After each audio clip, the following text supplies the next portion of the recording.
breath of life stood still. I'd spend the night praying the Father's will. But Judas came with a kiss. The spotless Lamb died a sinner's death. But the crowd was not loud enough. The cross was not strong enough. The grave was not deep enough to quiet his love. The crowd was not loud enough. The cross was not strong enough. The grave was not deep enough to quiet his love.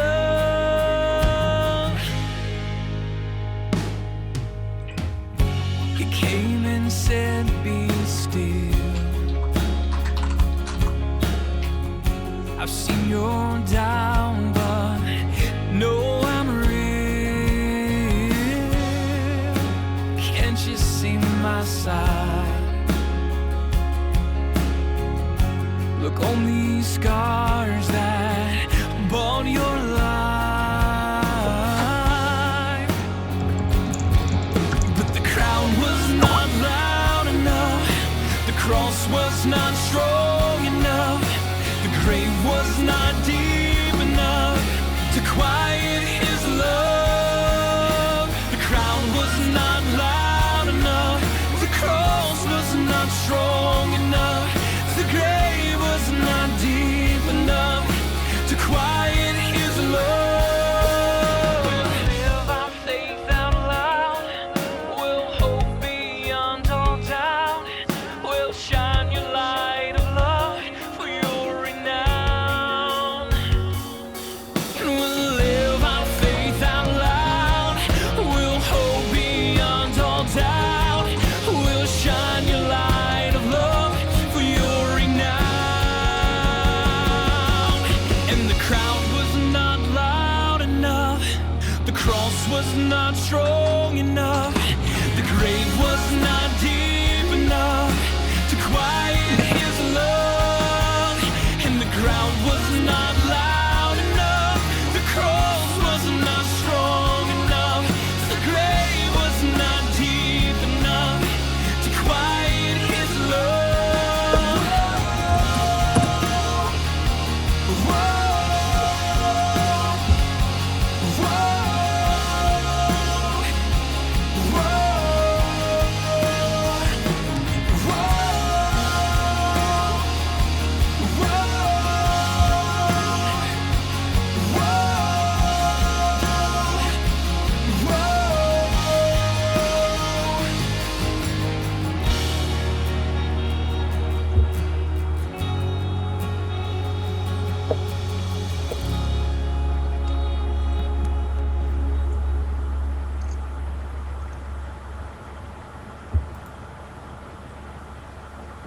Hey, this is Jay, and welcome to the Sakred Gaming Podcast, episode 12. I am joined by my good friends Taboo Lexicon, Leech, and my man Complementarian. How you guys doing? Hopefully well.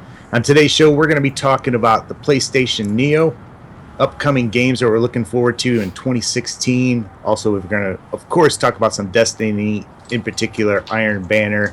And then our faith topic, we're going to be talking about legalism versus liberalism. So if you guys are interested in that, and if you have any topics that you want us to talk, make sure you just leave them in the comment section. We'll be checking that as well. But Leech, man, you're the guest today. You want to introduce yourself, and let's all talk about what's the last game that we played this week.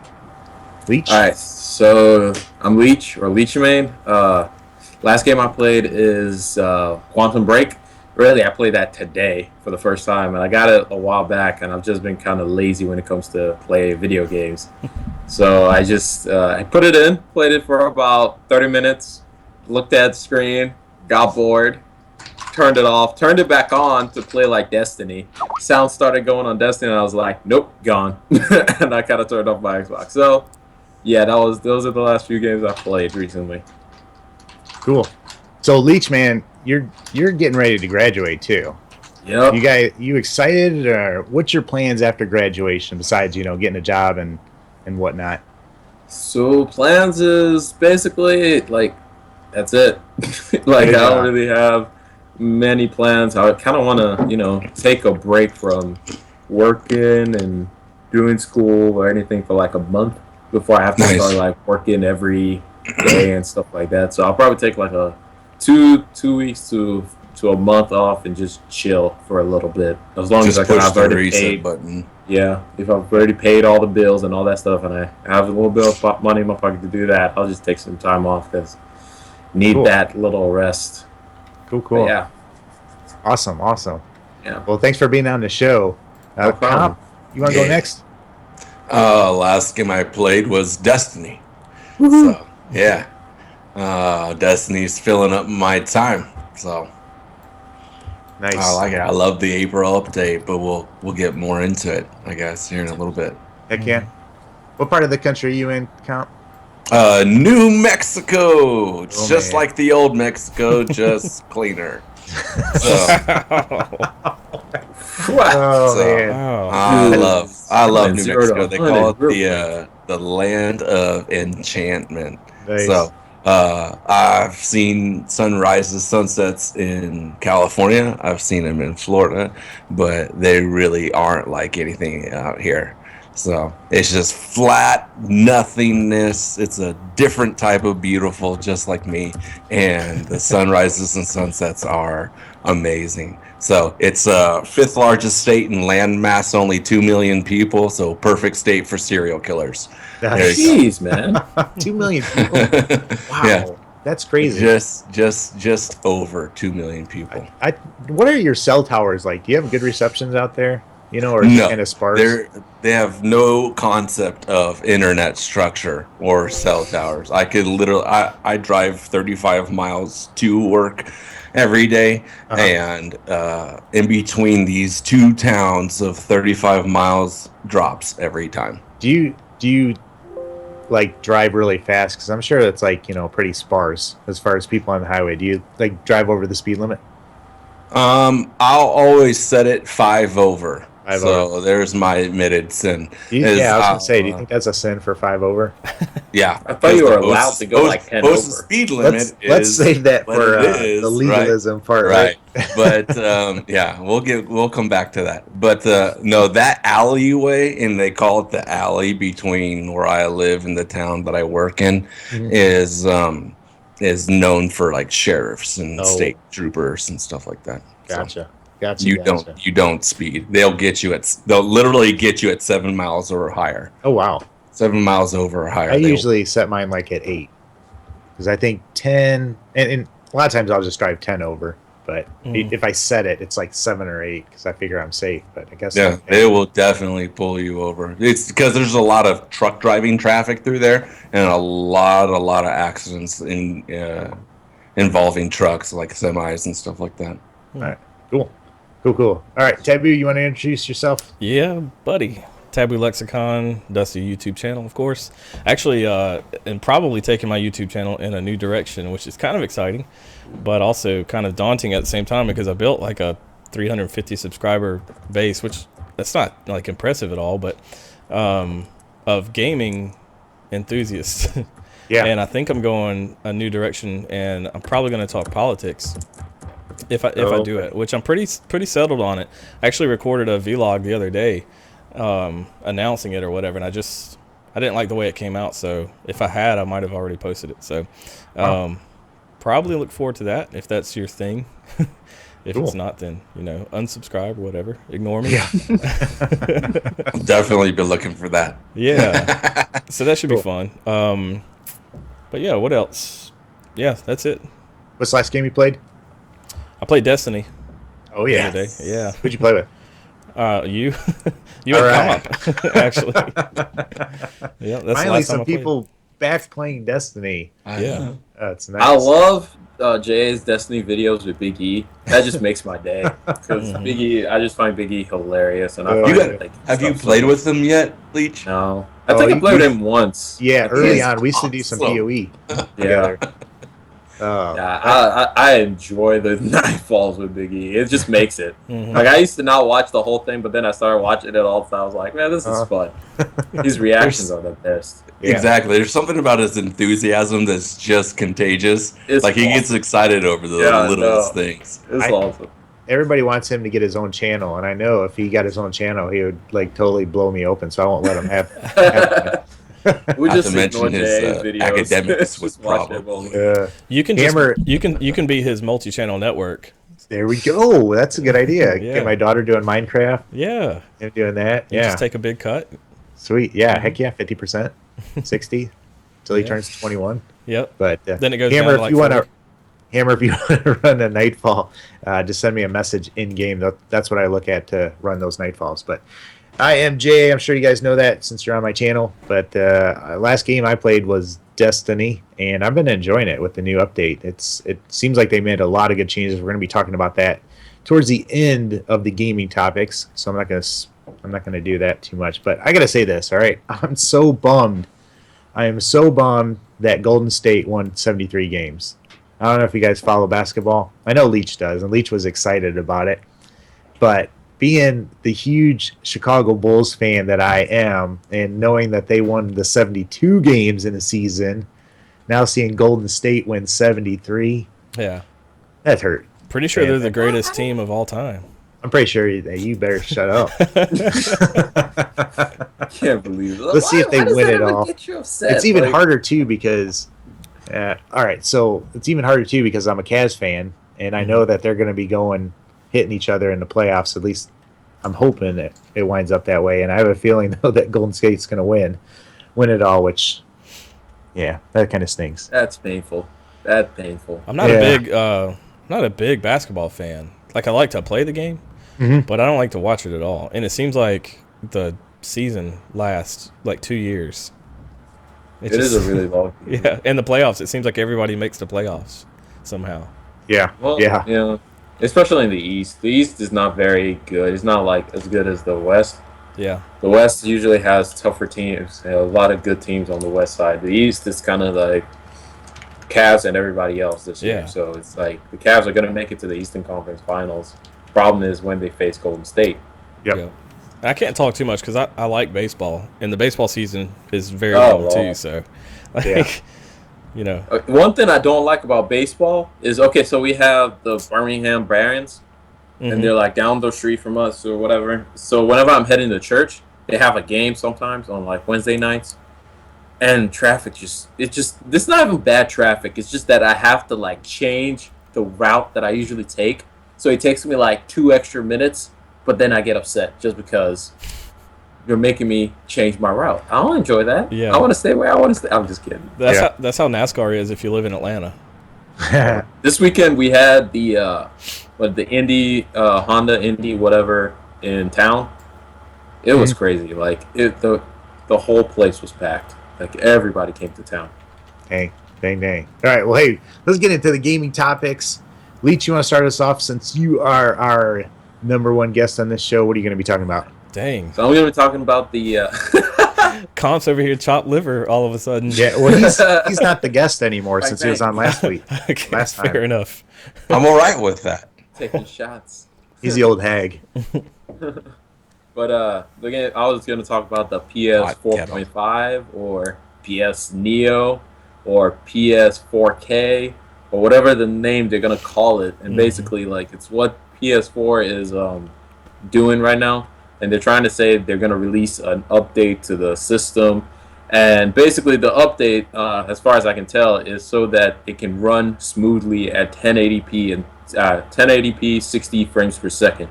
And apparently there was an issue with when the game was coming out, or when the console was coming out initially, with like the type of Blu-ray drive that was in it or whatever, and it couldn't play those 4K natively and stuff like that. So that's part of the things that you're trying to update into the system. And I saw a video from what's his name? Crap, I can't even remember his name. But I saw a video where somebody was saying, "Oh, you're paranoid." Paranoid was saying it was basically Sony's admission of guilt that they're giving us this update now. And I was just kind of like, if you took any other industry, minus gaming, they all have incremental updates, and they all have planned obsolescence, where after a certain point, like your cell phones, for example, you have like, you use it for a year and then it just bogs down on you, or you use it for 6 months and then it bogs down on you because they send updates to actually slow down the phone so that you are forced to go buy a new one. And it's just part of the business plan of planned obsolescence, so that they don't have to release stuff super fast and you keep buying stuff from them. So I was just wondering why there's such a huge difference between the game market versus the cell phone market, when in the cell phone market we spend $600-700, $800 on cell phones, and for video games we spend like what, $300 to $400. So I was just wondering why there's that huge distinction in one market versus another market. Yeah, Plus, that's a good question. They make products to break on purpose, so you have to buy new products. No. Man, that sounds like a conspiracy theory to me. Illuminati confirmed. I think it's a good question though. Like that, why are we okay with spending so much money on a phone every 2 years, but not a console? And that's, I don't know. That might be just all about what we've been conditioned to do. Because like in the U.S., we don't really think of it as spending so much money on a phone because they're subsidized, and you walk out the doors paying $100, $200 for a nice phone, and you pay it, over the life of your contract. Maybe if that was the case with consoles, we wouldn't feel the same way. And maybe if we hadn't got 10 years out of the last console, we wouldn't feel that way too, Right. I work for a car company, I won't say which one, but that's been my theory for a while too, that they build their cars now to only last for so long. That's one thing they do with cars, actually, because engineering term, we say we're trying to save the part to make sure that something else doesn't break. In engineers, we build it so it breaks, is what we do. So you have to buy new parts. So that people buy new parts, and also, like, part of it is a safety issue. And, like, a lot of more thought has been put into safety, but stuff are more than likely built to break, so that you're forced to take it into the shop, or like recall. For example, yeah, there's a lot more recalls going on and a lot more of that stuff. But yeah, definitely building something to break is more prevalent than it's ever been in history. So how much is that is cost cutting though? Like a side effect of cutting costs to stay competitive. Like is it really nefarious, or is it making design choices based on cost? Oh yeah, part of it is because of how much they want to sell something, they'll take stuff out and then they'll put that on like a more premium end of a car or premium end of a machine or whatever to make sure that actually works better for that, versus on a cheaper stuff they'll make it weaker, make it break faster, so you end up buying more of that thing and all that kind of stuff, which is interesting. Yeah. I know one thing with cars, especially, is they're a lot more complicated than they used to be. Oh yeah, which almost forces you into the dealership. That's what that was my other theory with cars, is because I work in the service department. Is that technology has advanced so far that technicians' education hasn't caught up to technological advancement in vehicles, and so you're getting a lot of repeat stuff. Like if you take your vehicle on to get serviced, they'll fix it, and then it'll happen again for the same whatever. You'll have to bring it back to the service department for the same reason. So for that, do you guys think that's what's happening with the Neo, or you think they just underestimated what the market was going to want? And how far are we in? 3 years? I think they rushed it for about 4. Wait, when did it come out? Was it 2012 that they came out, the new consoles? I think so. Jeez. I think so. Do you think anything's to do with 4K? Trying to get there? Are they going to get to 4K with this? That was another thing that they really like. It's in order to produce native 4K, you have to have a completely different HDMI port.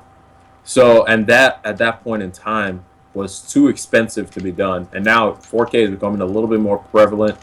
But even if you have 4K, you can still play at like 30 frames per second. It's just going to be ridiculous. But I think that's part of the reason that they're releasing it, because Sony wants to sell TVs. That's a huge part of their company.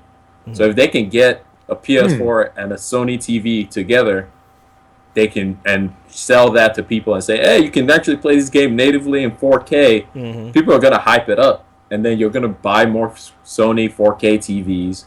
And then, it goes hand in hand. So I think that also plays a role as to why they want to release this console versus the Xbox side, who's saying, we just want to release wholesale numbers of console or whatever they're saying. Yeah. It's interesting. I think the VR thing probably is... I want to say I feel like it plays more into it than the 4K thing does. Because 4K, like, I don't... Agreed. I'm so skeptical on whether or not they're going to be able to accomplish any meaningful 4K on whatever this next thing's going to be called, the Neo or whatever. I'm really skeptical about that because it takes a lot. And we're playing Destiny at 1080 at 30 frames per second sometimes. You know what I mean? Sometimes. And you got loading zones in between. It's like, yeah. I don't know. I'm so skeptical that, and maybe that's Bungie's fault. I don't know. But I don't know, man. I'm skeptical on that. Yeah, can you imagine VR skipping frames? People will be throwing up all you'd be sick. Oh, yeah. That You have to have like two 980 Ti Titans graphic cards, and you to catch up just to make sure you're not, And so I think that's what the Neo's about too, though, is the VR aspect. Interesting. So, but they did say, didn't they say, Leech, that if they make a game for the Neo, that it will be available on PS4, but much like what PCs do with the resolution or graphics that in game. Yeah, that's good. I think Jay, you said this when the announcement was first made. It was like the difficulty for developers, because then now part of the things that developers love about consoles is you make it for one console, you're done.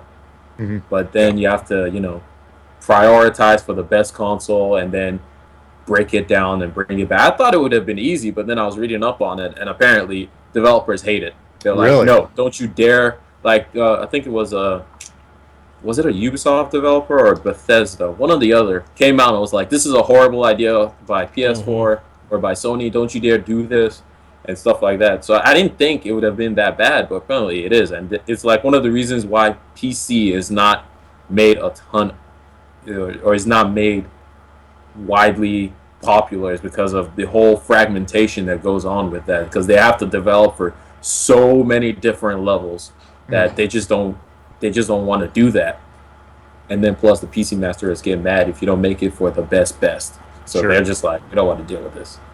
So is that why? All right. So is that why Xbox is doing away with the 360 now?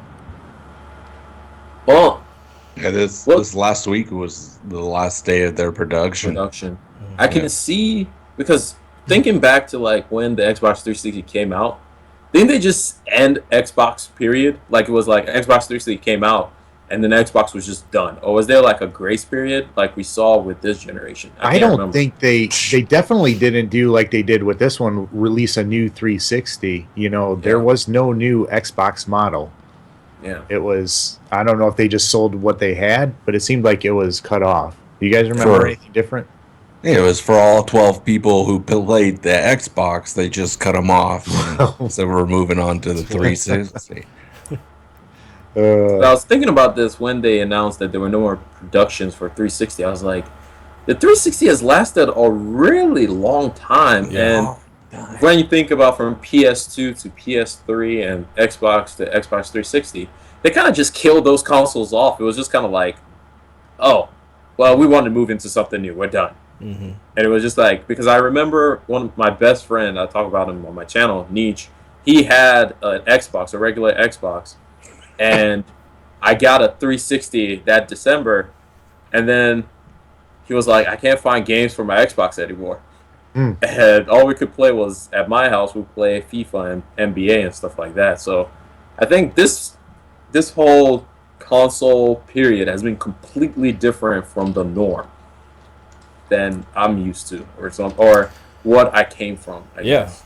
Well, you said something earlier. You said it felt like they rushed it, which is kind of the way it feels to me, which is just silly to think about because of how long the 360 was out and how long the PS3 was out. You know, like, can you really have to rush something like that? And I know there was a lot of turmoil going on at Microsoft at the time, and I think maybe Sony was struggling too, but man, they had a long time to plan for the next step, and it felt like they just kind of like tried to go cheap and tried to make money right off the rip, on the console itself. And now they're looking at it and they're like, man, I wish this thing was a little more powerful, because it's right. Well, I know with the Xbox One, it was like all of a sudden they were advertising for people to to create it, and then it was like ready, like not too much later, and I'm like, what? Are you serious? Yeah. I don't know. But I tell you what, it's frustrating right now with the Xbox One. I don't know if you guys have experienced this. Let me know in the chat too. But when I play Call of Duty or Destiny, getting into party chat, it messes up. I mean, there's so many issues, and just I can't invite people all the time in Call of Duty. Like, I'll try to send an invite, half time they're not even showing up in Call of Duty. I got to go back to the dashboard, send them that way. And sometimes I can't even send it to them that way. You got to send it through the party. And then everybody's got to turn their systems off and restart them. And it's, last time we played Destiny comp, we couldn't even talk to each other like at first. And it was just really frustrating. So, but again, that's probably because I live in New Mexico. Well, no, I was sitting next to my son in the same room, and you guys couldn't talk to each other through the game, and we have separate Xboxes, so it's not a matter of trying to split screen or anything like that. I'm like, what the heck, come on. I don't know. I still look back, and I think I've talked about this on the podcast before. Halo 2 was my first online console multiplayer experience, and it was like, you turned on the game, you found a friend, you started playing Halo 2 multiplayer, you could chat, you could group up, you could do everything. And now it seems like it's so much more difficult to do any of that than it was however long that was ago, 10 years or more. One thing I was thinking about was, like, when the Xbox 360 came out, it was just like Halo game, and that was it. Like, we didn't really think about it for streaming Netflix, Hulu, all this stuff that the Xbox can play. Because if you think about it, you couldn't even watch DVDs on like PS2s and stuff. Like, it was innovative when Xbox came out with, you can watch your movies on your Xbox or stuff like that. Or PlayStation was like, Blu-ray disc can be played on the PlayStation 4 or PlayStation 3, and now all that stuff is just good to go. And it's like, so part of the reason, like, I feel like when they came out with the Xbox One, they came out and they were like, crap, we have to put all this other stuff into this thing and then also play games. But then the way they did it, they just focused on it wrong, because PlayStation had the right idea. They were like, let's get the gaming stuff right first, and then let's get the social stuff kind of right for the most part, and then let's just go from there. So Xbox was like, we want to be the centerpiece of your house, and it was like, well, I just want to I want to be able to talk to my friends. To be fair, that was their strategy even with the Xbox 360, and they nailed it. Like, they did really well with that. Yeah. But what I think happened is they knew they were going to put out hardware that was a year or two behind already, and that they needed a way to. They needed features basically to surround it, to sell it, to be able to package it and sell it. And PlayStation did the same thing. They just didn't screw up the announcement like Microsoft did. Oh man, and that was ugly. I'm still mad that they backtracked. We have internet for 24 hours. I was like, what? I'm freaked out. All right, I'm missing something. What happened with Microsoft? Well, remember when they were? Oh man, they backtracked on so many different things when they first released. Like, they were gonna make it so that you had to have an online connection, and your games would have to check in, and which is still the case today. If you want to play Destiny, you have to have internet. So all that complaining that everybody didn't do anything, except it hurt the way we were able to share games and crap. And now we have to install a hard disk. We have to install our DVD game on the hard drive just to be able to play it. And that's like one of the most annoying things ever. Yep. But I tell you what, I love it, because having two Xbox Ones, I just have to buy the game once, and we can both play at the same time. So that was cool, and you can share it with your friends too. But it would have been better than that. You know what I mean? Yeah. Yeah, that's true. You could. I think it was like supposed to be like where you add people to a list, and then they just automatically get the game or something along with you, and it's like sharing a Netflix password or something. We don't want to go about Who does that? Oh my gosh! I'm sorry. Let's save that for the liberal legalism part. All right, let's move on. We're going to be talking about upcoming games. Taboo, you got any that you're looking forward to? What No. in here? Nothing. I've been watching Battleborn a little bit, and it's kind of got my interest just because. Crap, what was that game? We were just talking about it. Overwatch? Overwatch. Battleborn? Warhammer? No, shut up, everybody. Mirror's Edge? Who's making Battleborn? I just can't remember. They made that other game that was awesome. Borderlands. Blizzard. Those people. Borderlands. Borderlands. Yeah.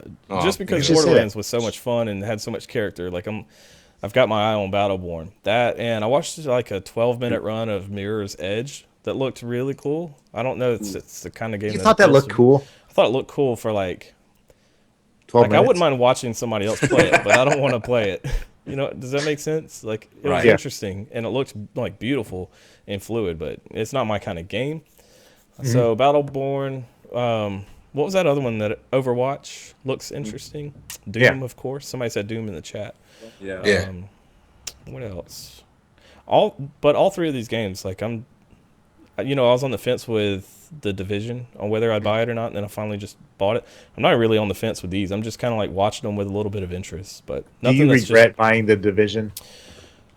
I regret having the flu the week that The Division came out because for me that first week is so important on a game in terms of like just grabbing me, and because once all your friends are a week into the game and you're come in a week late, it's especially a game like that, it's not as fun.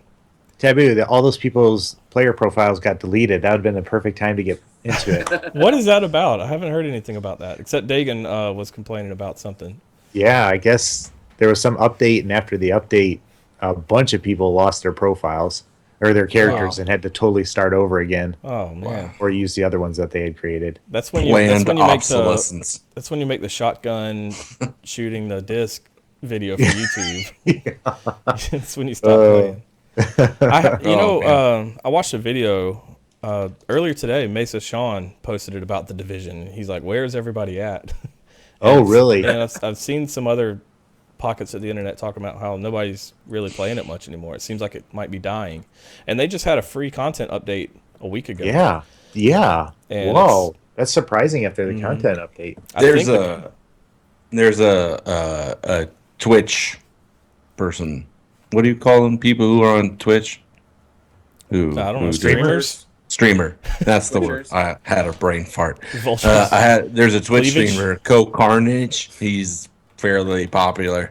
He was talking about The Division 2 months before it came out and said the content that it has looks really good, but it's extremely limited. That's kind of like somebody else really smart said that, and I'm trying to think who it was. It was me. That's right. It was me. No. I always get an itch to play that game, but I just think it's going to get old fast, and I can't grind Destiny and The Division. So Halo Wars 2 is supposed to be coming out. Yeah. I think. And that teaser was amazing. Zero urge to play it. Or even care about Halo at this point. Halo 5 does a good job of releasing free content update, and it's just like, oh, that's cool, but I don't know. Halo, Call of Duty, FPSs in general for me have just kind of nothing's grabbing you, huh? Nothing is except for FIFA. You. Even then, that's great for you. If you like FIFA and you don't like anything else, man, we're definitely gonna. You're kind of turned off the games in general, though, right, Leech? Yeah, right now it's just I don't know what it is. It's just. I took this huge hiatus off because Destiny became a job, and I was just like, I wonder how much the grind, kind of burns people out. I don't know. I love that about games. That's what keeps bringing me back to games is the grind. See, for a game, I'm drawn to games that have a big grind to them. Yeah. So for Destiny, that drawed me in. I was like, yes. And then the problem is, me being a completionist, if you're a completionist with a game like Destiny, it's bad. It gets too much. And if you don't continue playing, if you take a break off of the game, you just fall behind so far. And it just gets annoying to try and catch up.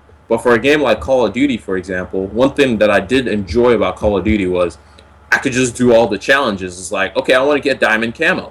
I'm just gonna play and play until I get diamond camo. Or I wanna make sure I get all these headshots on this gun and do all this stuff and get this badge or this medal. Like that kind of grind, I don't mind because I take my time with it versus a game like Destiny where it's just kind of like, oh, if you don't do this thing now, you're done. And it's just kind of like aggravating to where you catch up, but then they put more roadblocks in the way of how they started doing their the what's it called?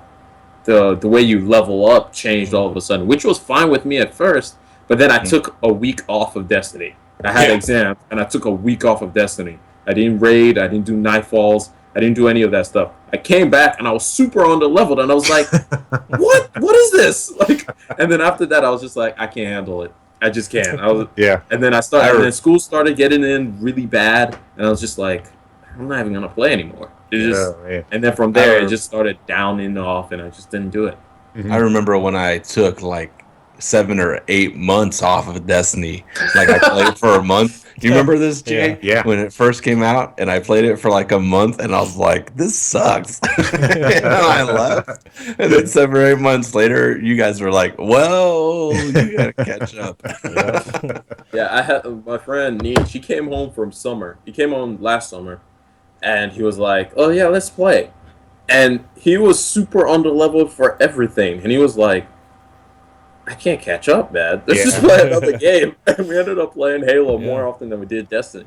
It was because of that catch-up phase. And that is frustrating. I hate it when you feel like you have to play like every week, or especially when like there were timed days that only certain guns or quest lines were available, and you had to play on those days. That was that was lame. Nobody in the community liked that. Yeah. Everybody rejected it. One thing, I guess we're a little off topic talking about this, but I don't know, whatever. The Destiny thing, man, I'm so torn on it because like the long kind of grindy aspect of it sucks. But at the same time, remember when the game first came out and you started doing the raid, and then you hit 30 or you got just chatter white from your first raid, and then you finally hit 30, and like you're walking around the tower and you're a 30 and you got all these 26s around you, and like that was, or you go to the tower and you hadn't hit 30 yet, but you see somebody, you're like, whoa, that dude's at 30. That was like a super cool aspect of it. So like, it made me hate people. If they want to make something super difficult that gives like almost guaranteed drops, where you can like show that off, and the only way to get it is to do that difficult thing, I'm down. But if I got to do the same medium difficulty thing 30 times before I get it, then it's crap to me.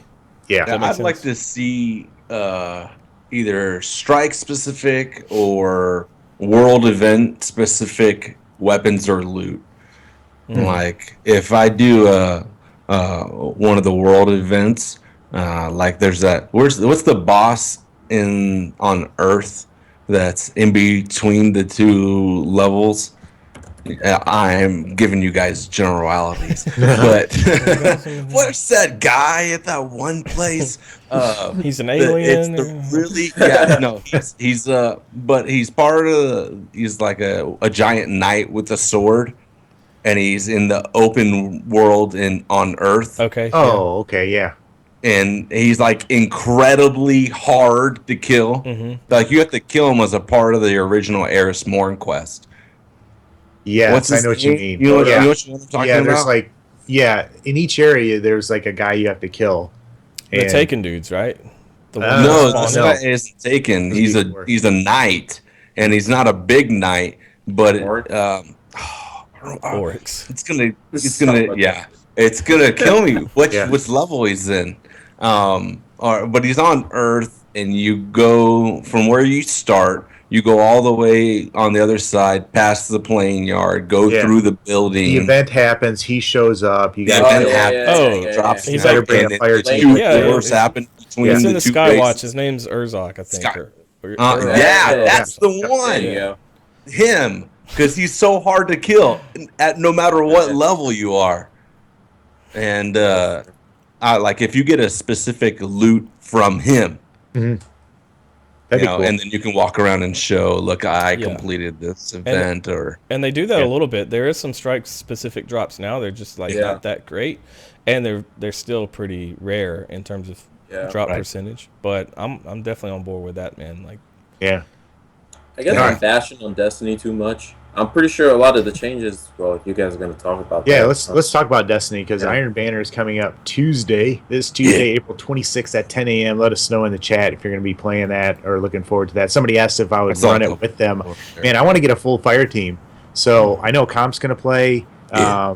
Leech is probably not going to play, but if you want to, Leech and Taboo, I would love to run with you guys and pick up a couple other people too, especially that can carry me. So if you're good, because I'm not the best, but I would love to do Iron Banner because they made some really good changes to Iron Banner. It's going to be running though for a week, Tuesday to Tuesday, April 26th to May 3rd. Game type is going to be Clash, which is like TDM, and then which is I'm looking forward to that. But so they made a lot of really good changes because last time when you would play Iron Banner, there were some things that happened. They really tweaked it though, and I think they did a good job. They're taking out legendary engram drops because before, if you got a legendary engram, chances are you were not going to get something Iron Banner specific from that legendary engram. Now they took that out, and it's going to be all Iron Banner drops, or those are going to happen more frequently. So I'm looking forward to that. They're also going to start dropping right away. Before you had to get to rank 2 before you'd start seeing drops. So they're going to be doing that. They also found a loot logic that was kind of ripping a lot of people off, and they weren't getting drops, and they corrected that. So a lot of interesting changes. Plus, I think they're giving stuff at different ranks or at more ranks compared to that they did before. So, man, I'm looking forward to Iron Banner. I haven't been really big on it, but that auto rifle looks sick too. I want that. So that's what I'm going to be going for. The auto rifle? Yeah. I think I haven't seen the loot. Yeah, auto rifle and out this week. Auto rifle, of course, all the armors, but auto rifle and rocket launcher. But I haven't seen the perks or anything on it. But it's got to be.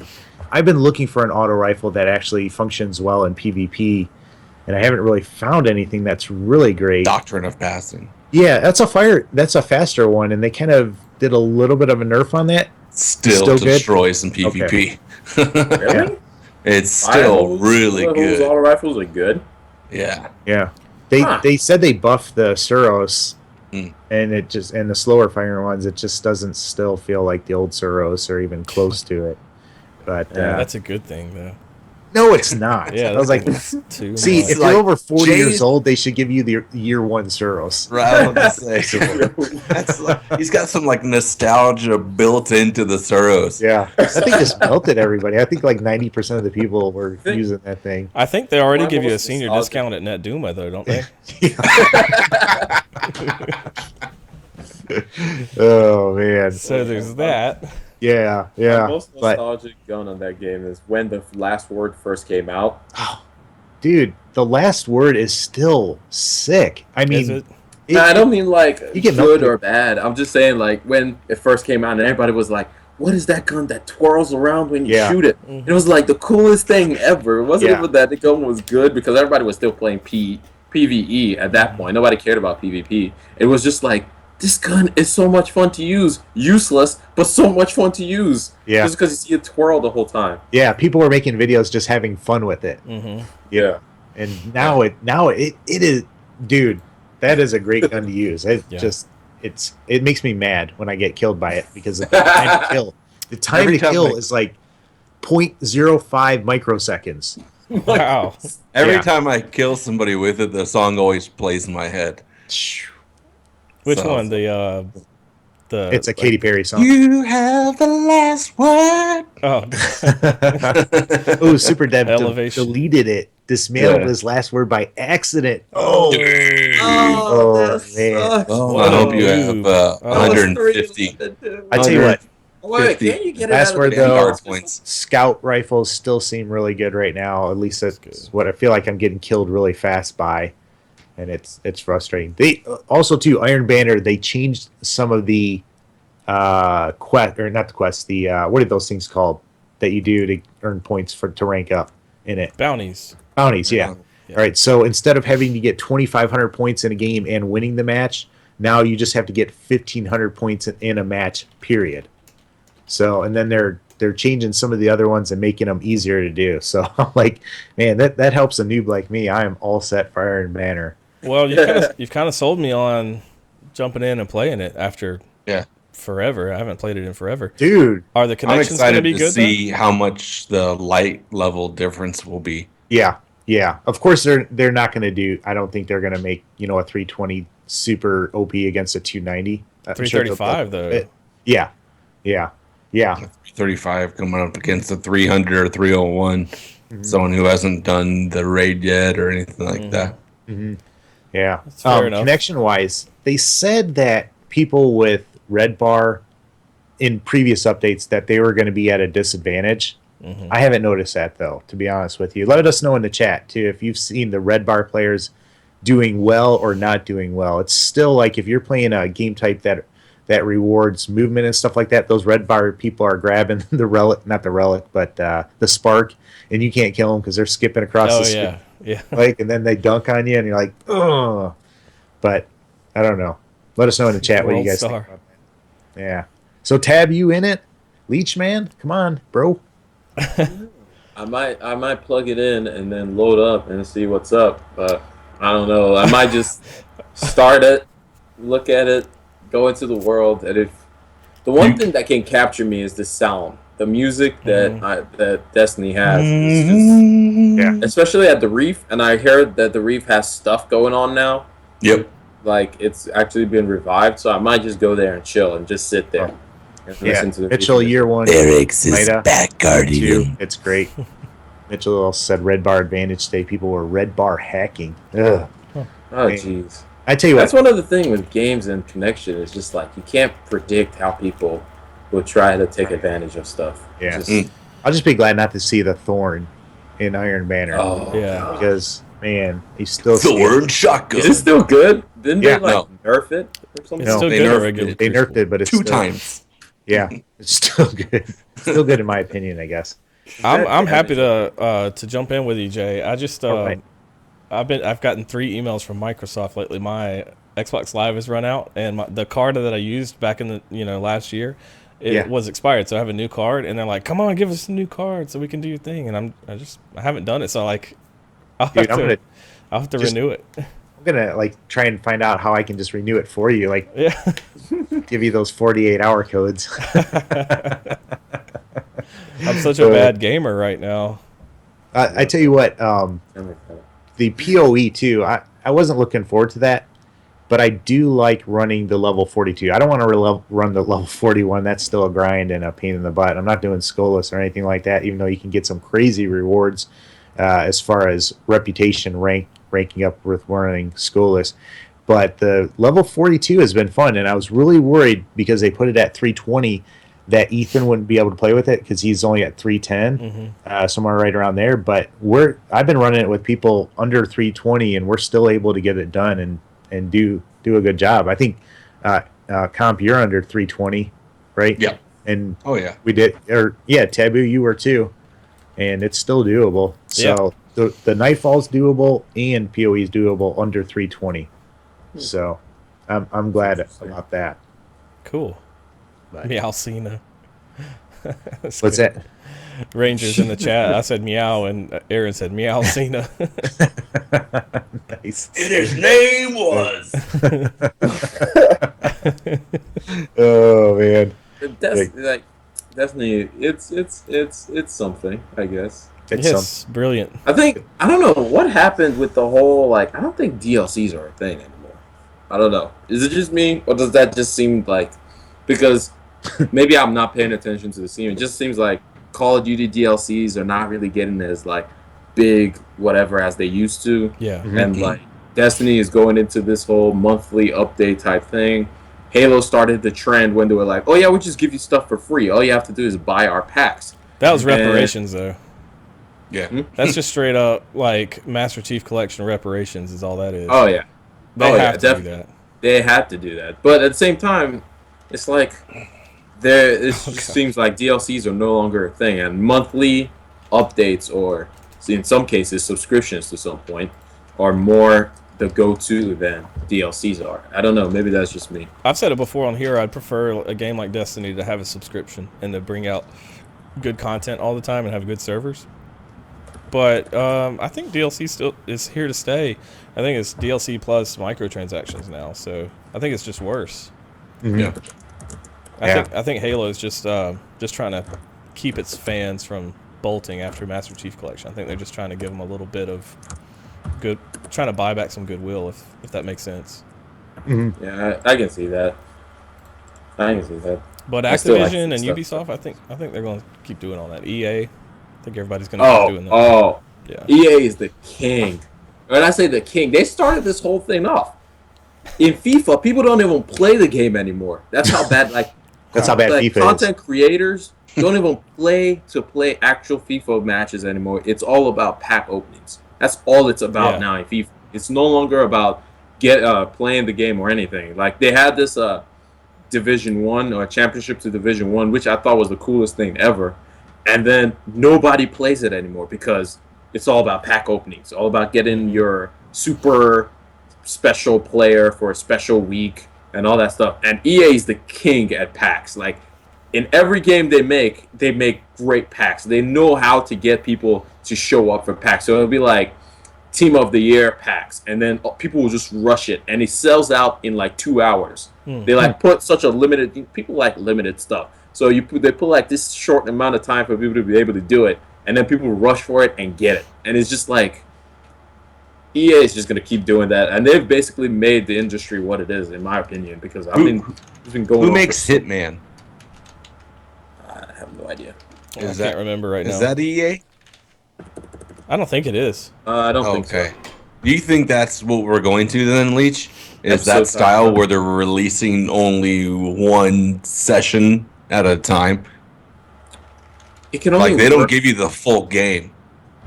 It can only work for certain games. Yeah. It can't work because people like to be angry. Honestly, people like to be upset. So if you try to do that, people are just gonna get upset with you.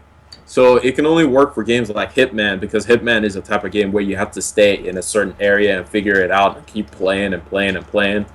It won't work with games like Call of Duty, where the story is you go through an episode through stuff, or not really an episode. It's more of a movie-driven game rather than episode-driven game. Like a Hitman game is more you find this target, you take out this target, and then might be an unrelated target at the next episode or something like that. Mm-hmm. So it can go to that point, but games like Destiny can do it because of how Destiny is. Games like, I don't know, I'm trying to think, that are more multiplayer, like more mass MMOs can do it just because of how they are.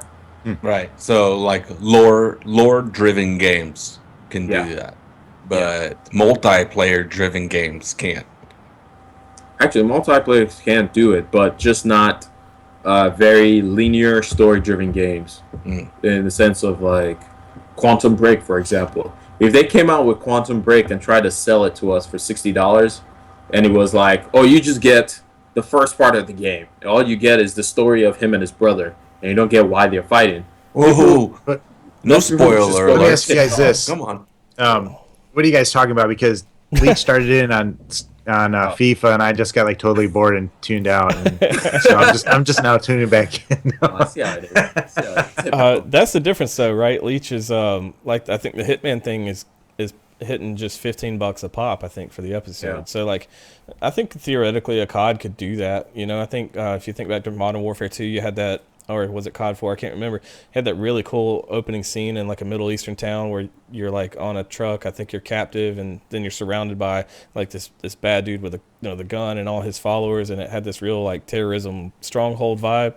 Like you could play through that whole episode and then like be done for a month or whatever. I think it could work. I think Destiny would be a lot more enjoyable in that way if you do your work on Earth and you paid $15 to play it, and then after that, the next part that comes out actually impacted the first part, and everybody started off at the new part. You know, I think that'd be pretty cool. But yeah, if they're going to if anybody tries to sell that for $60, you know, and then you have to trust them to deliver the good content along. I think that'd be stupid, but I'd be down for trying a game like Destiny at $15 per episode or whatever. I think it'd be cool.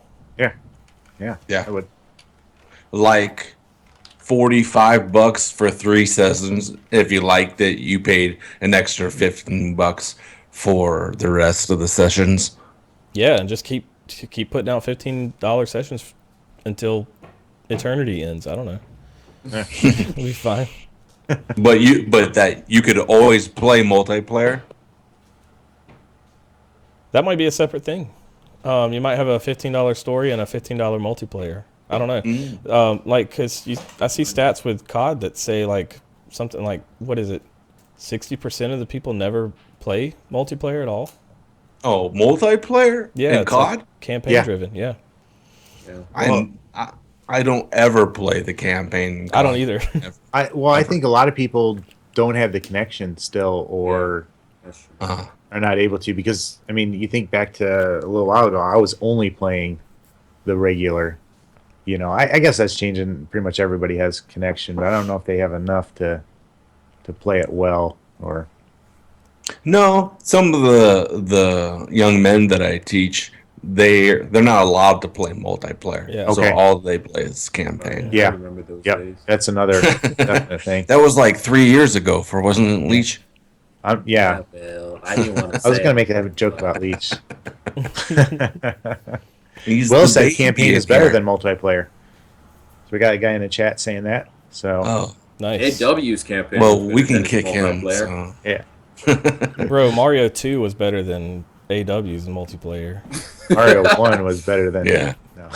All right, Mario. God, let's move on. Anything else gaming wise you guys want to talk about, or anything like that before we move into the faith topic? No, I'm already ready to get into the Q&A because Gray Disciples Yeah. got a Yeah, great great. question. Great posted something in there. Good question. Let's do our main topic, and then we'll get to the Q&A. Or which order do you have it in, Tab? Main topic. Main topic. All right. So we want to talk about legalism versus liberalism, and what the heck do we mean by that? All right. Legalism, the way I see it, it's kind of like certain things. There's almost like there's people's preferences in the church, and they almost make out those preferences to be along the same lines as doctrine, like don't wear earrings, or don't wear makeup, or video games are bad. You know, nobody should be playing video games, or you shouldn't drink, or something like that. And there's a difference, though, because sometimes churches, like my church, the one that I go to, we have something that says we don't recommend drinking, but we don't say it's a sin or something like that. There's some people that will say it's an out and out sin, or, you know, because that's their personal preference. They say that you can't do it, you shouldn't do it, and everything like that. And it kind of goes a little bit too far. And then on the other side of that, you've got what we're calling liberalism. I don't know if that's the best term. I don't know if you guys got Well, something. the biblical term that I would have used was licentiousness, Okay. but I felt like Nefarious number one, it doesn't fit into the UI on the live stream. That's too long of a word. I'm surprised you can spell it. I mean, Number two, I didn't know if it would connect to people. I think Yeah. people understand the idea of being liberal, not in a political sense, but more than licentious. yeah, and that's what I'm scared of. I don't want you to tie it into liberalism on a political sense. Yeah. We're talking about just kind of going the opposite way of legalism, and just, kind of just treading over grace, kind of wiping your feet on grace, and just using that. I don't know how to explain it, really. Yeah. But what have you guys experienced wise legalism? What have you seen? Can you give everybody some examples? Or Yeah, I don't know if I have a lot of things that I would consider legalistic, but my major beef with it is the mindset that it's if you don't live this checklist, then you can't get to heaven. Like, it minimizes the sacrifice and the power of the resurrection of Jesus to think that I have to keep up this checklist. I have to earn my way into heaven. It minimizes the grace, and if I go the other way and I'm licentious, then I'm minimizing, I don't know, the sacrifice part of the faith. You know what I mean? Yeah. And I'm abusing the grace. Abusing, that's a good word. It's Yeah. a great word. I'm glad I thought of it. I've got But yeah, the liberalism is scripture tied reps. into great, awesome. Liberal or what am I talking about? What I miss? Com said he's got the scripture, and you're like, great, awesome. No. All right, go ahead. I lost my train of thought anyway. No, it's okay. Go for it. Dude, I'm 40 something years old, and I got to go with the thoughts that I had before they're gone. And Late everything like 40s. that. Yeah, late 40s. But never mind. Yeah, go ahead. What scripture you got, bro? The scripture reference, Luke 11:37 through 41, is the scripture reference for it. Read it. Read it. I mean, And as he spoke, a certain Pharisee asked him to dine with him. This is Jesus. So he went and sat down to eat. When the Pharisee saw it, he marveled that he had not first washed before dinner. Then the Lord said to him, "Now you Pharisees make the outside of the cup and dish clean, but your inward part is full of greed and wickedness. Foolish ones, did not he who made the outside make the inside also? But rather give alms of such things as you have. Then indeed all things are clean to you." That's cool. yeah, yep. I know. When I was thinking about this, Romans 14:1 came to mind. Accept him whose faith is weak without passing judgment on disputable matters. There's so many times. I remember when Paul was dealing with people that didn't want to eat meat sacrificed to idols, and there were people that were eating meat sacrificed to idols, and the supposedly higher, more mature Christians were giving the other Christians a hard time, and it's not really about that. We just kind of take things a little too far, if you are, or can take things a little too far and make them performance driven, works driven. That's like you were talking about, Tab. That's how you're going to get to heaven. You got to be this. You got to look like this type of Christian, and it hurts. And it's like it's not like hard to imagine or understand where that comes from, especially in the Judeo-Christian culture, because like the Jewish religion was the Old Testament was very legalistic, but thankfully Jesus came and fulfilled that law for us. So it's not hard to understand like where that tendency comes from. And you can even look at other faiths around the world. Islam is another pretty good example, of having where you're expected to be very pious and do these certain things, and if you don't, then you're in trouble. And I think that's almost human nature too, to think that way. I think so. Yeah, that's what I was thinking when we were talking. So like part of the thing with that is like it's easier, I guess, when you, like, for example, when you start out the faith, it's easier to know, like, okay, don't do this, don't do this, don't do this. To like kind of learn, like when you're a child, your mom is like, don't touch that, don't touch that, don't touch that, because it's like easier to protect the child.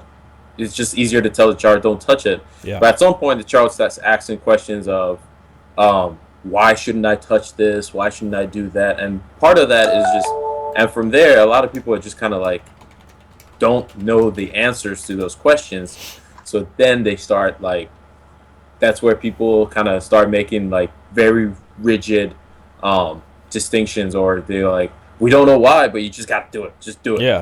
That kind of thing. It's like, don't look at what I do, look at what I say.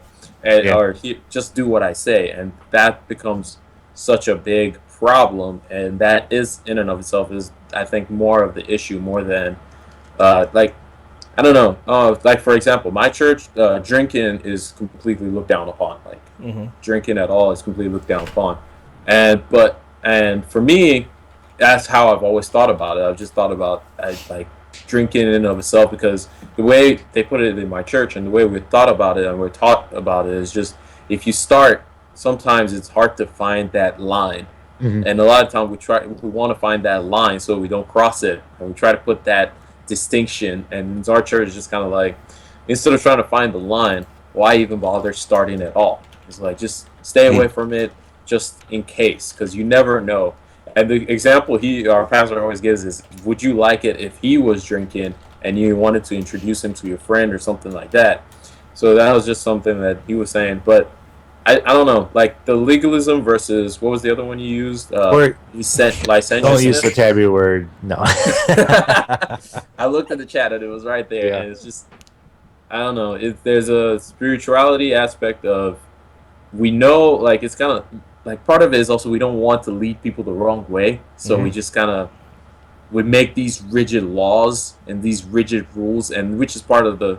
I think I was reading somewhere that the church is part of the reason why the Black Age happened. It was kind of like we just held everything so stringent, and we just didn't want to improve, but we forget that God does a new thing every day, and we just kind of like we hold on to this old way. It's like this is the only way we've known how to do it, so we gotta stay here. Don't move. We gotta stay here. It's like children of Israel. It was like it was so good in Egypt, though. Yeah, and I just think it's our nature. I think we're seeing too maybe some of that in our own past in America, where we kind of were that strict, and people have kind of gone for full circle now, and now we are, the danger is going the other spectrum is now we're calling things that are doctrine-wise wrong or You can use the word evil. Yeah, I mean we're embracing things that are not things that we should embrace just because we want to, I don't know, help people fit in or something like that. I don't know. What once was seen as bad is now good, and what it once was seen as good is now bad. Yeah. Yep. It's kind of flip-flop on us. Yeah. So should we be in the middle, or should we not even be on that line?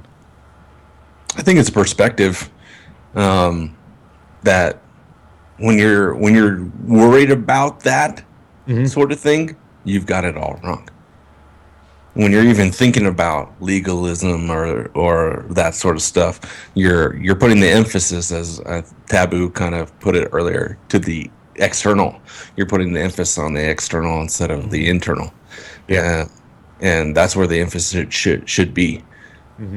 That's where Jesus focused a lot on, was what's going on the inside.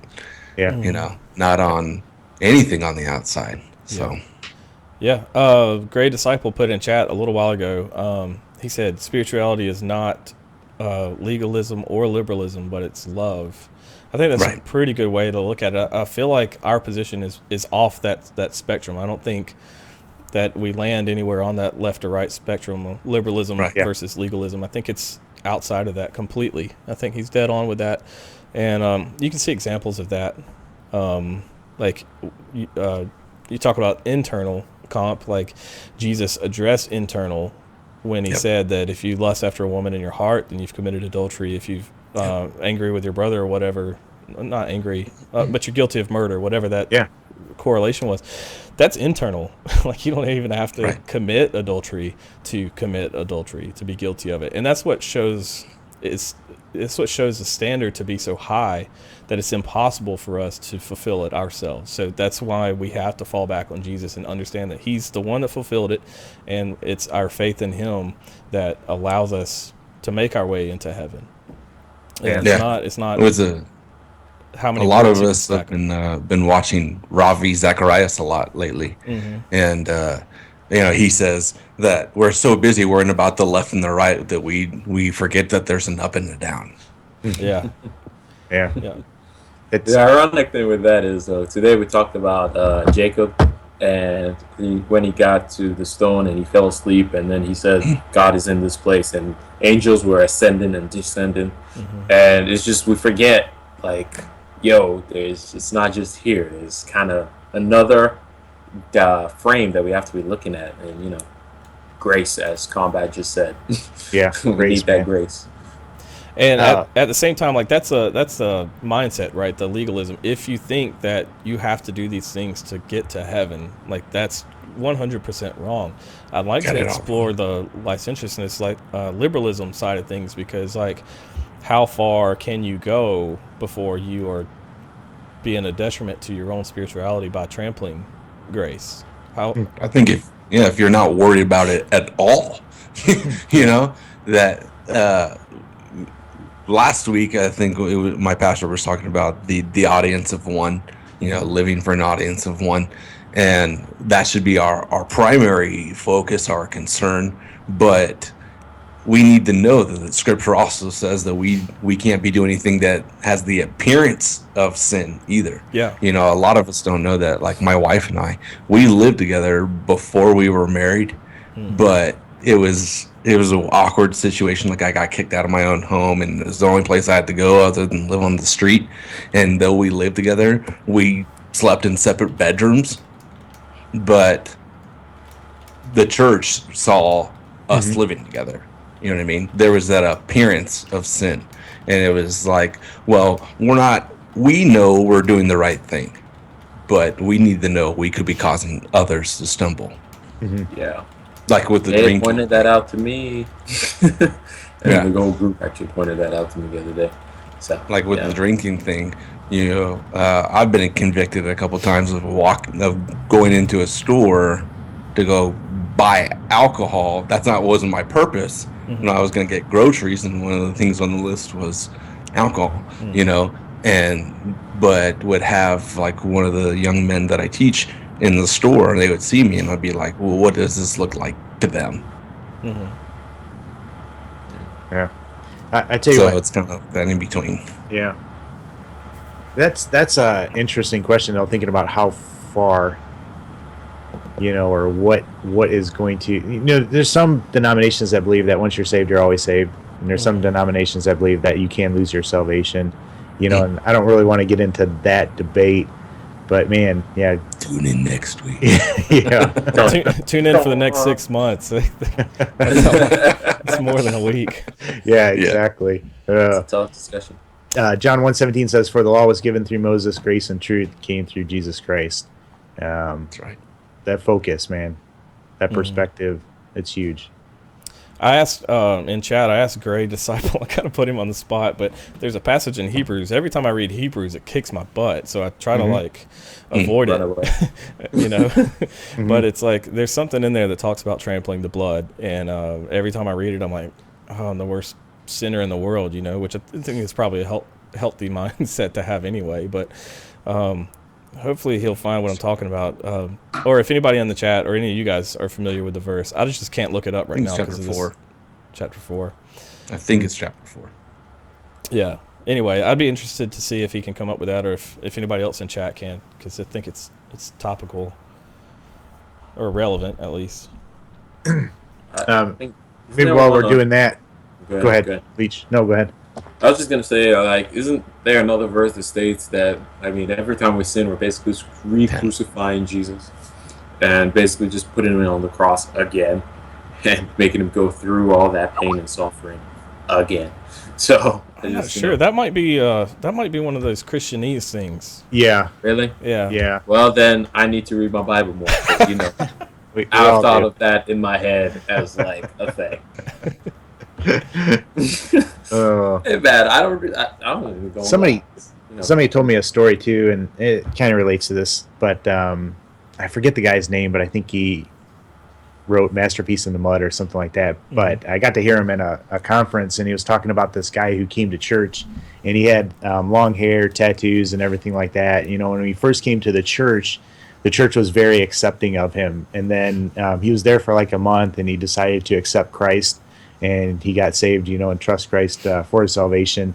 And after that happened, then the people started coming up to him and saying, hey, you know, maybe you should dress a little bit nicer, you know, and maybe you should cut your hair and cover up those tattoos and everything like that. And he ended up going ahead with that and doing that. And in that process, he got taken out of the world that he was in. And he lost that influence in the world because he changed. You know, unfortunately, they were focused on his outside appearance instead of focusing on the inside, which is more important. Yeah. And I think there's a danger with that legalism because it just becomes about, you know, do I wear the right clothes or do I look, you know, it just focuses all on the outside. And unfortunately, you know, he lost his, you know, he might have been able to go into that life that he was a part of and tell other people about Jesus Christ. We're so interested in making everybody look like us. We forget that there are people that can reach people that we can't. It's kind of like video games. You know, there's people who say video games are wrong. As a Christian, you shouldn't be playing them.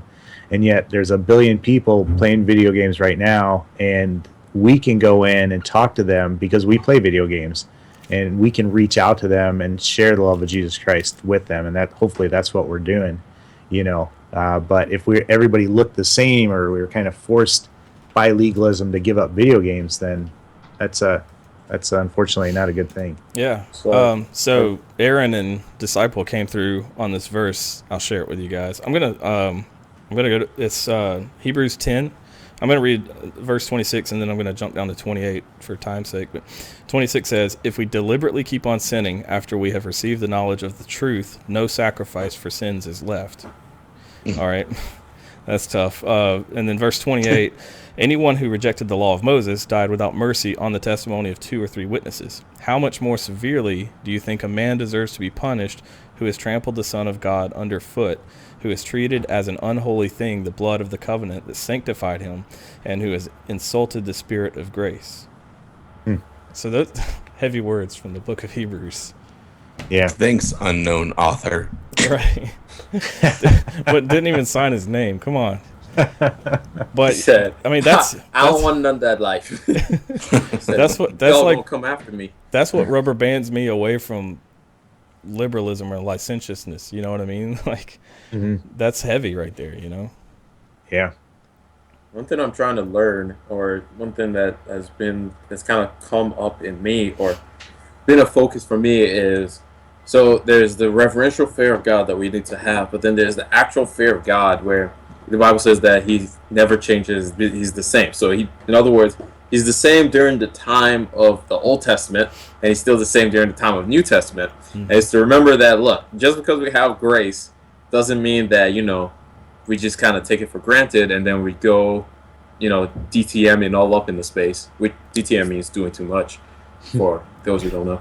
But basically, it's just kind of like we have to remember that God, although he has the power to, the Bible says that don't be afraid of the one who can kill the body, but be afraid of the one who can also send your soul to hell. So it's just that actual fear of God that I'm trying to, you take the grace for granted for so much, and you just have, he's there, he's just, he's my Father in heaven and all that stuff. But there's still that actual fear of God that I'm trying to learn to, take more seriously than I have before. Yeah. That reverence. Yeah. You pray for it? No, I don't. One of the things that I'm learning also is don't pray for God to make me be humble, because God takes things to the next level. Don't pray for Guilty. God to put his fear in your life, because he doesn't do things like I think he does things. So he's just gonna do his thing, and then I'm gonna be like, wow. Yeah, thank pray you. for patience. But Yeah, you'll be better. patience. You'll be better for it though, right? You'll I'll get be better kids. for it, but it's not the way I want to do it. Yeah, This like is- my kid doesn't want to ask me to discipline her, but if I do, it's for her good. it's for my Yeah. own good. Right. Yeah. So let me ask you I, guys. I was going to make a quick point to the reverences. We were speaking earlier where I grew up, or where I was born, and my very first job was I was the first mate on a charter boat out in the Gulf of Mexico, and I have this, and I've explained it to several people now, a reverent respect for the ocean, and and it's because of how drama. grand and unknown it is. Yet I will still get out on the ocean. That's cool. Cool. So let me ask you this, right? There's somebody listening right now. They've accepted Christ, maybe way back in the day, and yet they've gotten to a place where he's kind of in the background. They're just doing their own thing, and maybe doing what we just read about. What advice would you give them? How do they get away? Because they can't focus on just being a person that follows the rules. Because if you just focus on following the rules, it gets old fast. Yeah. Right. And it starts off good. You're going to do it for a month, but after a month or two, then it just can't be about that. So what advice do you give them? Relationship with Jesus. Like, that's the short, easy answer, but like there's a lot of depth to that. But if you pursue him, then like you're not gonna want to do things that would break his heart, and you wouldn't want to do things that would be considered trampling him underfoot and making a mockery of his blood. Getting to know him, the more you get to know God, the bigger that you see he is, the more powerful you see he is, and it causes you to worship. And the more you get to know Jesus, the closer you get to him, and you understand that he is the revelation of God's nature. Like, the more you just want to not only love him, but please him and do things that are going to honor him and bring glory to him, and not things even in the quiet and stillness of your own home. You're not going to want to do things that would diminish him in any way. Yeah, absolutely. You guys got anything else? I would say one of the things is just remember who you are. Like, your true don't. A lot of times when we do something wrong, we kind of in our heads we start sugarcoating. We sugarcoat. Jeez, I can't talk. Sugarcoat things, and we say, "Well, it's not that bad," or we say like we do something, we look at something, and we in our mind we just, well, at least I didn't do this other thing, and we make it seem like it's not that bad, and it's just. After a while, it just, you keep going worse and worse and worse, and it's just like this pitfall that happens. But then sometimes it takes somebody else to call us out on it and be like, yo, bro, what's going on?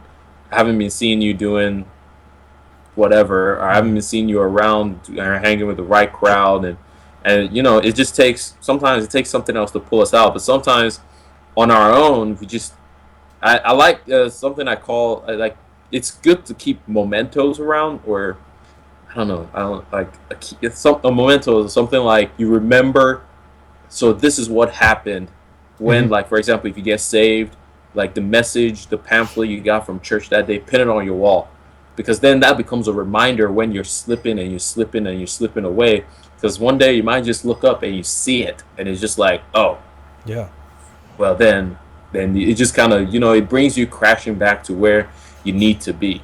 So, but that would be one of the things. And it's just like Taboo said, relationship. Once you get into that relationship, and you know, because there's a joy in reading the word, there's a joy in being in the presence of God, and after a while, when you don't have that presence, you just feel kind of empty, and you get, you just, you know, you build that relationship up, and it's learning to live in that relationship and staying in that relationship, so that when things start getting stressed out, you know where you really need to call on, who you really need to call upon, and stuff like that. Yeah. Gray had 2 really good comments. Gray disciple, gotta be discipled. Need a God-fearing man to take him by the hand and show him what a relationship with God looks like. And he also said, Jesus said, make disciples, not converts. That was kind of going to be my point, was if there was a set of specifics that I would tell that person, Jay, who's currently there, is 1, start with confession and repentance. Just clear the air. Yeah. Get things right in that, as Taboo said, relationship. 2, as the disciple said, get yourself an accountability partner, or surround yourself with people who you trust and have confessed that sin to, and will hold you accountable to that. As a former pornography addict, that's it. You have to do that in order to get out of sin like that. In order to get out of and then ultimately get back into his word. Again, as Taboo said, you know, the Bible tells us that faith comes by hearing, and hearing by the word of God. The more that we read, the more our faith will grow. The more we learn and spend time with God.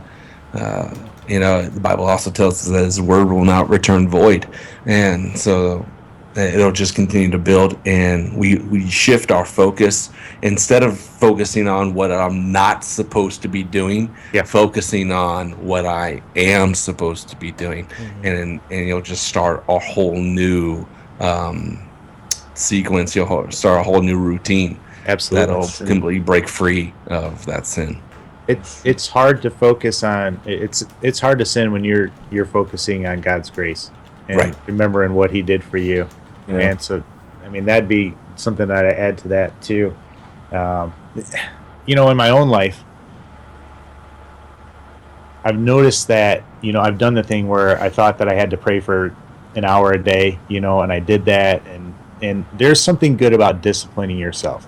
There's something good about it, but that can't be it all. That can't be the whole thing. And that relationship, man, that's where it's at. Especially when you can come to a place where you die to yourself. You know, God calls us to die, and when you can lay everything down and give it all to Him, that's when He, I think, radically changes your life. That's when things start to make sense, really, with Christ, and He starts to really change you. I don't think that, you know, He can change you until you die. Like, my point of view. But when that happens, man, priorities are shifted and everything like that, and you don't want to sin. You don't want to tread on that grace. That grace is unbelievably expensive to you and worth everything to you. That's true. I'll just say one more thing that I thought about regarding relationship with Jesus. Like, that's such a it's such a cliche or easy thing to say, and it's a much harder thing to do in a way, because a lot of times you can crack open your Bible, or you can try to pray and you can feel like you get lost, or maybe I don't understand this passage, and you know, you might feel like it's not worth doing because you're not understanding it or whatever. But I would encourage you to take God at His word, and I've done this on a number of occasions. Like, as a worship leader, when I read in Psalms that it says, enter into His gates with thanksgiving and into His courts with praise, that's like a formulaic approach to entering the presence of God that I lean on. Like, I take God at His word in that. And so when you read that Jesus says, knock and it will be open unto you, seek me and you'll find me, like, seek Him. Like, and if you get stuck on a part, keep moving. And allow, like, He'll work into that. And so if you're not able to find a mentor or someone to disciple you right now, because of wherever you are in life or whatever, at least dig in and take Him at His word and trust that if you knock, He's going to open it. It might not be like right away, but it will come. Yeah. One of the things that the relationship thing, I think it's one of the things that we've done in the church, or we've moved into, is we've made things so complicated, kind of, where, like, praying is this thing that is done by the pastor most of the time. You know, he does it at church and he prays for you and all that stuff. And really, if you remember, you go back to, like, praying is just basically talking to God. And then one of the things I'm trying to learn to do is, when I wake up in the morning, is just say, thank you for visiting me again, God. Or because if He didn't visit you, He says that in the Bible, He visits you in your presence. That's why you're able to wake up. So if He didn't wake you up, or if He didn't visit you that morning, you're going to go join Him in heaven or something like that. And it's just, and then thanking the Holy Spirit that He should be with you, which is God in us on earth. And just remembering all these things. So, you know, it's just one of those things that we just kind of have to... Jeez, Tabs, right? I was waiting for him to catch it. Oh, man. I saw the first one, and I was just kind of like, I tried to ignore it, and then I saw the thing. Do you seriously not know who Ted Bundy is? I do not know who that is. But who's Ted Bundy? That was probably before Leech. I'm gonna search it. You guys just do a Google image search. I was gonna say, do not do a Google image search. Taboo, why you gotta be mean, man? Like, damn, look out for a brother. So, all right. Anybody got anything else before we move on to bathrooms? Because that was one of the questions. Oh, because it was our Q. Oh, snap. Yeah. So at least my bathroom's clean. So Target just made an announcement, and you guys can correct me. I'm just going from memory. This happened. Say hi to my wife. Middle last week, maybe early last week or late last week. But they have said that all of their bathrooms and changing rooms, they want to be inclusive and allow you to use whatever one that you identify with. All right. And I don't know about you, but man, that made me mad. You know, I'm getting mad too at all the corporate bullying that's going on and everything like that. But let's keep it to the bathrooms, I guess. What do you guys think about that move? I'll go last. Okay. Okay. Yeah, Taboo. I'm gonna go first. Long-winded. And I'm just going to go first on the topic. And it's something that is happening on my campus, actually, in UAB. and it's more of they're like they have more whatever you feel your agenda is type bathrooms, which in college is not as bad because there are things like co-ed bathrooms already. Hmm. So it's just kind of like that for colleges. So it's just like they just make it a co-ed bathroom. Are you okay with that? Me Yeah. personally, there's a reason I don't stay on campus Okay. and have my. But like I never understood the whole idea of what you see yourself as.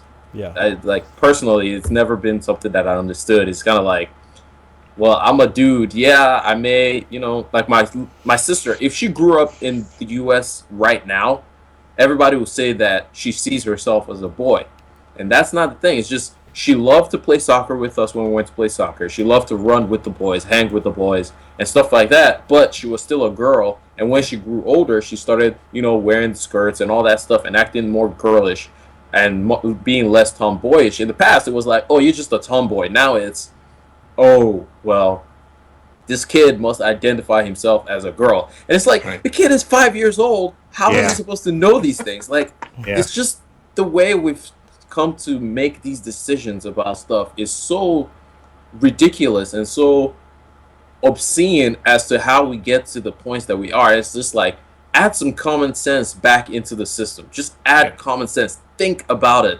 Like, Mm-hmm. just think about it. 1 + 1 is still 2. It hasn't Yeah. been 3 yet. Plus, There's you no have three Common yet, Core so in your just- state. You just Yeah. need 1 + something His mama like that. called him Bruce. I'm gonna call him Bruce too. Oh, I tell you geez, what. the internet died that day. But I told my wife Yes. that, and she's like, "I don't feel comfortable going there." And I said, "I don't feel comfortable you going there. I don't feel comfortable my daughter going in there.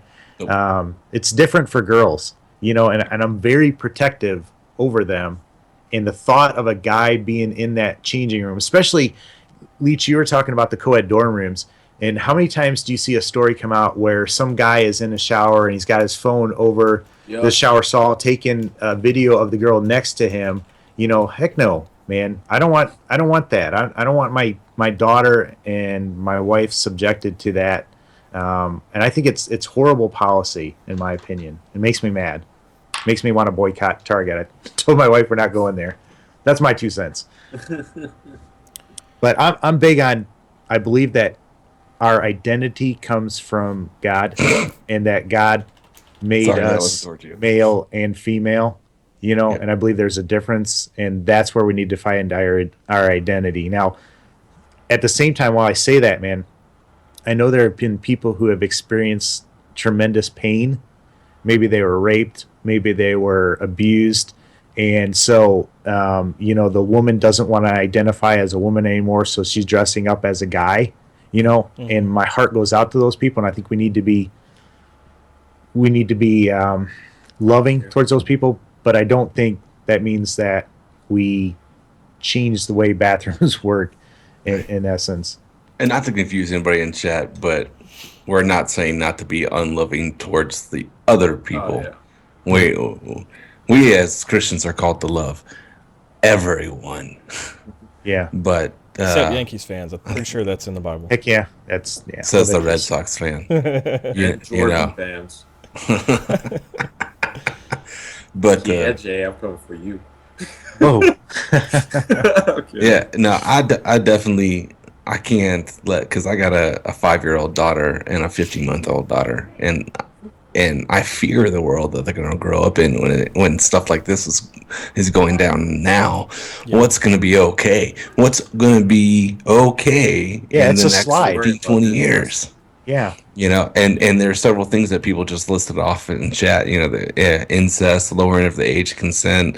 I think on a personal level, what's next is like bestiality or incest or incest. Yeah. Yeah. That. Well, why can't I? Well, they're already fighting this for is what I pedophilia. identify as. This is the only thing I've Oh, only wait, known what? is sheep. Hold up. Reverse back to what Jay just said. Huh? They're already pushing for pedophilia. There have been universities that have published papers saying that pedophilia does not hurt these younger kids. Yeah. I mean, and I'll tell you how you know what's coming next. It's what people are joking about right now. Mm-hmm. And people are joking about pedophilia. There are major websites that post pedo bears on them, and it's kind of a joke and it's kind of funny, hey, look at that young girl, blah blah blah. And I tell you what, that's going to be the move. Yeah, Guarantee it. I do think so. And so you've also got big news media website, Gawker. They're very influential, have a lot of readers on their website. And if you can probably just Google search this, but Hulk Hogan sued him for publishing portions of like a sex tape he made. He won. It was a huge, like, multi-million-dollar victory for him. But in that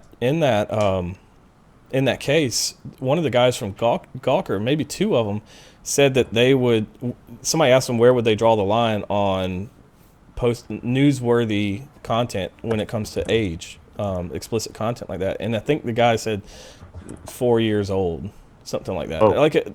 Don't quote me on 4, but it was a child. I don't remember what the age was. So Google that, man, if you want to be educated on that. That's crazy to me. And on the topic of the bathrooms, to me, it's not even a transgender issue at all. Like, I care, but I don't care what people do with their own lives. But it's not that I'm worried some transgender dude who thinks he's a woman is going to go in the bathroom with a kid. It's that anybody could say, I'm gender fluid. I might look like a man right now, but I feel like a woman. I'm not going to walk in the bathroom and use the restroom. And if anybody can do that, any creep can do that. And creeps do that because already. Just because I put on a number 23 Chicago Bulls jersey does not make me Michael Jordan. Just because I put on a dress does not make me a woman. Yeah. And I think the whole trans conversation is probably a bigger conversation for another day. But in terms of, should Target allow a male, to say, I think I'm a female, should they let them use the same bathroom as a 6-year-old girl? I just don't. And I emailed Target. I said, I'm not going to your stores until I can feel like my wife and my daughter are safe. Not safe from transgender people, safe from someone who would abuse that inclusive policy. Predators. Exactly. Irresponsible. Yep. Irresponsible policy. It's going to... The policy is just going to be more of a widespread, because what was the thing that happened with the guy from ESPN, Kurt Schilling? Yeah. And he got, let go because he said something about, what was it? I don't know. He said something on the whole thing, and it wasn't an inclusive statement as ESPN put it. And it's just a lot more of media and everything. The way media is already is just basically driven by, we have to sell products, so therefore we have to be as nice to everybody as possible. But then there's the other part of it where it's just, they're doing what they do. That's the thing, though. Like, that's where the logic wants to take you, but it's illogical. Like, if you're doing numbers and you want to include as many people as possible, like, you're potentially offending a crap load more people with this policy than you're including. So economically, it doesn't make sense. It's ideologically 100%. When you see companies like Disney, ABC, and ESPN, which are the same people pushing these agendas, and Target pushing these agendas, it's not economic at all. They don't let Kurt Schilling go because they think that's going to hurt them economically. It's ideological. Yeah, I mean, did you see all the comments on the Target? When Target posted that, there were the comments before, and by far, the comments were like 80% or more negative on this. I think they're, last time I saw it, when it first started, there were 200,000 people that said they were going to boycott Target. I don't know what that number is up to now. That's the thing, too, is it's not a Christian thing. It's not a conservative thing or right-wing thing. It's a freaking common sense people thing. Yeah. It's something that people can unite around, and common sense can hopefully prevail. There's this huge divide between, so my generation, like the millennials, I know JA doesn't like us for the most part. I'm just kidding. But for the millennials, there's this huge problem, with two things. One, we like everything to be immediate. And two, we like everything to be easy. And everything to be plus we don't understand things. We don't want to take the time to research stuff and understand things. We just want to go with whatever we heard. So it would be the question is like, so why? Somebody would be like, okay, so why do you think transgender is wrong? If you don't have the same opinion as somebody else, they call it hate, Yeah. and that's it. That's it. It's just why you hated on me. It's like, bro, it's I can't not be hate. indifferent just because I disagree with you. Exactly. There's this huge divide of we got to be together, we got to be the same, and nobody wants to accept that being different is what makes us so special. Like, Makes us different. differences makes us great. Makes the ideas that we create so great. And I'm scared of the time when more of my generation become more in power, and more we start going away, and innovations start dying because everybody's thinking the same way. There's no more great progress being made because we have all the information. I say my generation, we have all the information at our hands, but we're some of the dumbest people I've ever met. So it's because the information is there, but it doesn't mean that any of us are actually looking it up and trying to understand it. So it's this huge divide that's going on right now. And until we can figure out a way that the smart people and the not so people who are focused on how can we include as many people as possible into categories and box them in and stuff like that. Until we can figure that out, we're just gonna have issues and continue having issues. Well, I think we covered the bathroom topic. And we probably need to wrap up this show, but I tell you what, it's been fun, and that might be the topic we need to come back to before, because it's going to become more and more. It's going to grow more and more. Let's wrap this episode up. You guys got anything else you want to talk about, or any closing things you want to share? Remember to spay and neuter your pets. Bob Barker over here. Can I piggyback on what you said? The spay and neuter thing? Yeah, no, taboo. But this isn't a transgender thing. Yeah. Where we're pointing the finger and looking down on transgendered people. Yeah. All right. That's true. We love you. Let's just be clear about that. Yeah. We're Combat, just especially worried about the policy. We tend to see things differently, and we don't like the way this is moving. But Right, 3 of the 4 of us being fathers were concerned. Yeah.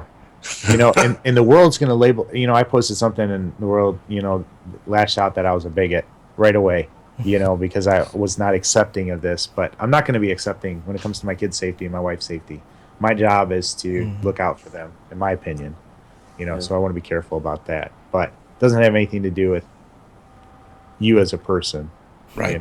And I mean, I may not be a dad or anything, but I have like 2 so I babysit because my mom loves kids.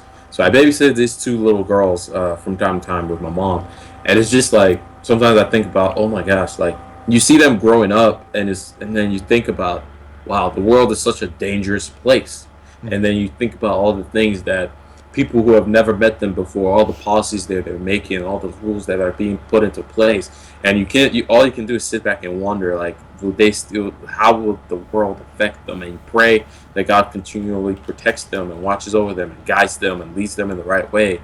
And it's just, you worry about these things. And it's not that we're trying to hate on anybody, or it's not that we're trying to do any of that, like J.A. said. It's just we get worried about the way we see the world going, and it's scary, I guess, is one of the things I would say. Yeah. Just something to think about. But